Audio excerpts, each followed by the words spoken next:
Alright, so I flew in this morning, landed at Reagan in Arlington, Virginia, and now currently the National Air and Space Museum that's located on the National Mall is closed at the moment for renovations. However, they moved everything out to their secondary location out in Chantilly, Virginia, which is where I am today. And now they have everything in here, from World War I aircraft to World War II to the Cold War, which is Korea and Vietnam, all the way up to present day. So I'm excited. We're about to go in and check out what they have to offer here.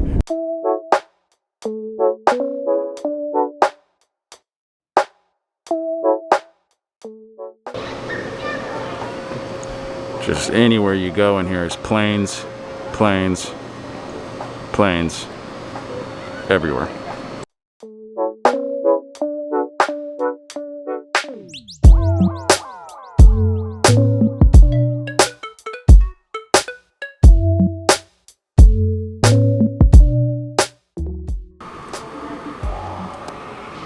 This is the uniform of Eddie Rickenbacker, who ended up winning a Medal of Honor for attacking 7 enemy aircraft and shooting down 2 of them. This is the actual uniform of Edwin Parsons, who learned to fly before World War I and then fought in World War I with the Lafayette Escadrille, which was a French outfit that allowed Americans to join and become a pilot and serve for and fight for the French. This was before the Americans had joined the war. These are his medals, and he was credited with shooting down 8 enemy aircraft.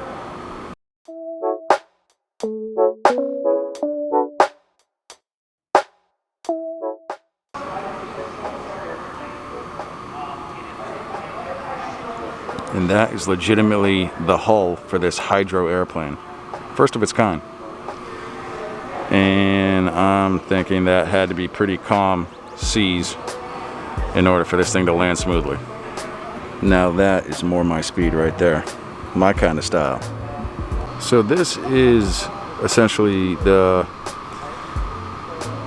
control compartment, if you will, of a Goodyear blimp from the 1920s. And I'm telling you right now, there's no way I'm getting in now. Designed in the 50s, and it's the world's smallest plane.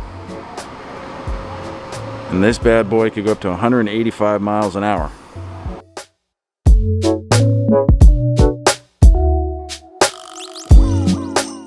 So this is the P47 Thunderbird that was made by the US during World War II. And this thing had 8 850 cal machine guns, 4 on each wing, which made it one of the heaviest armaments for US fighters in World War II.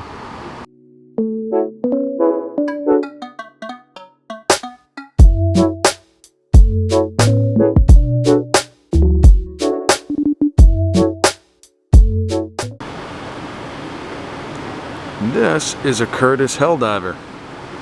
And now this exact plane was built at the tail end of World War II, but it never saw action. And the Helldiver was the last dive bomber to be operated by the Navy. And these, right, obviously because the wings fold up, since the wings fold up, these would have been launched off of carriers, US Navy carriers.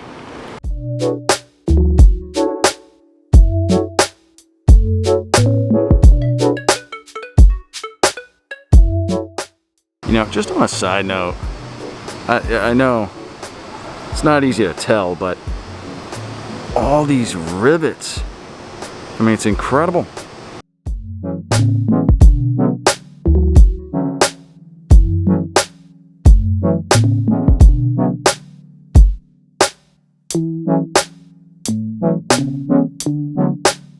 This is the famous F4 U Corsair. And by the end of World War II, on September 2nd, 1945, Corsair pilots had amassed an 11-to-1 kill ratio against enemy aircraft. Charles Lindbergh flew bombing missions in a Corsair, similar to this one, against Japanese strongholds in the Pacific in 1944. and it was armed with 6 50 cal machine guns, as well as either 8 5-inch rockets or 2 1,000-pound bombs.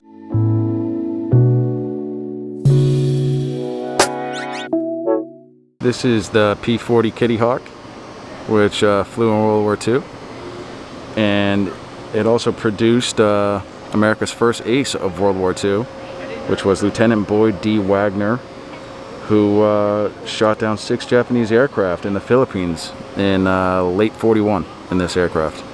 Kidding, these were P40s were actually manufactured in Buffalo, New York. And now this did carry a lighter armament than the Corsair did. Carried 6 50 cal machine guns, as well as either 1 500-pound bomb or 6 20-pound bombs. So always versatile. Always versatile. You could always load different armaments depending on what your mission or target was going to be. But it's pretty neat.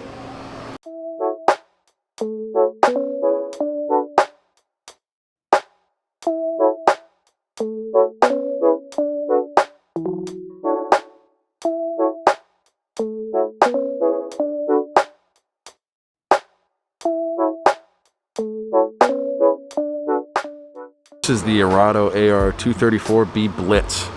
I don't really know what any of that stands for, but this was the first jet-engined aircraft made by the Germans in World War II, although it is less popular than their German Messerschmitts.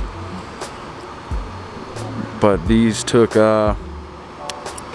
this plane here had a maximum speed of 459 miles per hour.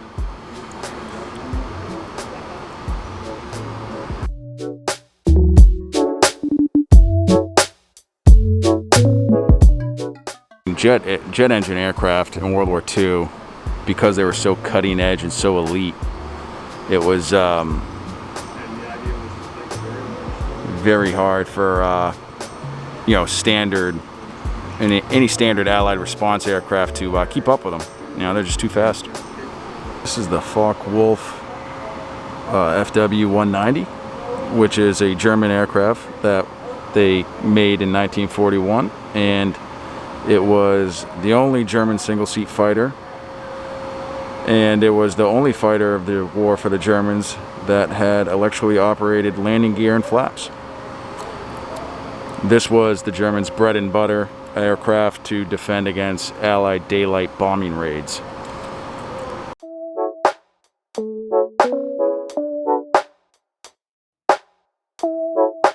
How cool is it to see a World War I Vickers machine gun? In the front here you have that typical Browning 30 cal, and then in the middle you have your standard Browning 50 cal. In the back you have another more modern 50 cal to what you see today.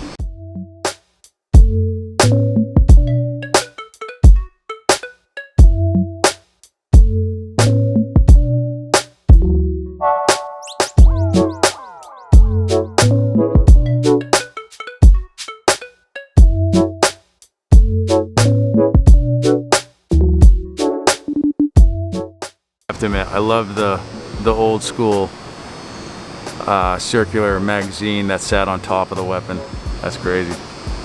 Now both of these machine guns that you see here are from Japan, from World War II. And the one in the back with that circular magazine is a 7.7 millimeter Type 92.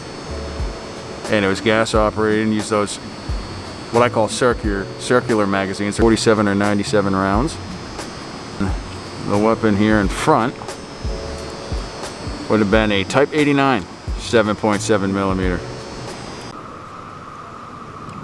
Look at that, something else I didn't expect to find here. Panzerschreck.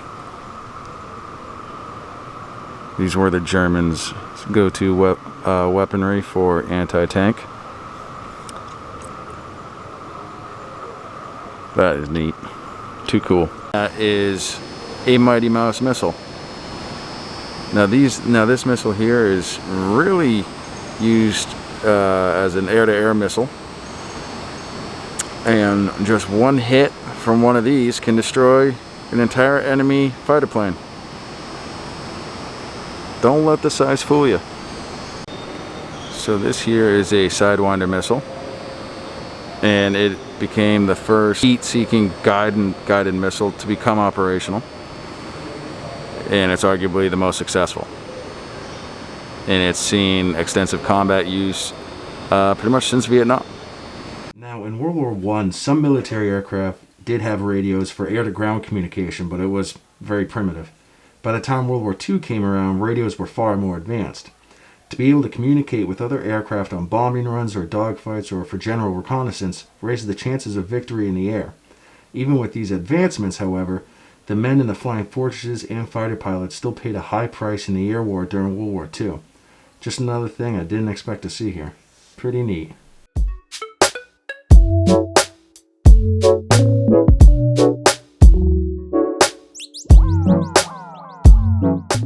I have to admit, that's pretty neat that it can fold its rotors back like that.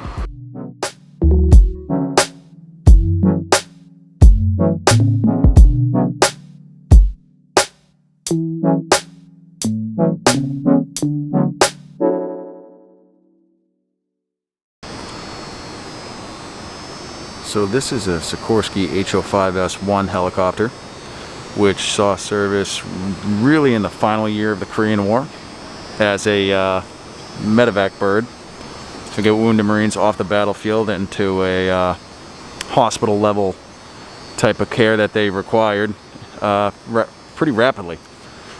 And this is really going to be the main precursor to what would be heavily used in Vietnam. It could internally accommodate 2 casualties as well as an attendant in addition to its pilots.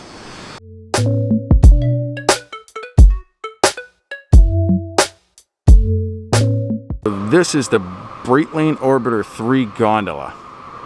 Basically, you have this capsule here, and then attached to that little platform, and what would be above it here would be a balloon.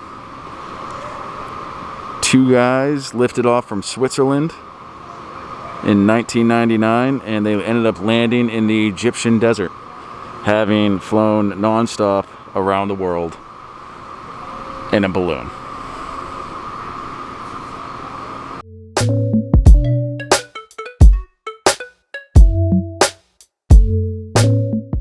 This place is huge. There are aircrafts from World War I all the way up to current, and it covers military aircraft, not just our own military aircraft, as well as civilian aircraft. We're going to be in here for a long time. I feel like this tail art is a cartoon basically playing hot potato with a bomb. The Cold War aircraft as well as modern military aircraft will be on the next episode of Running Down History next week.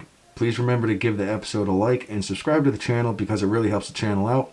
So make sure you tune in next week, and I'll see you all at the same time, same day, same channel.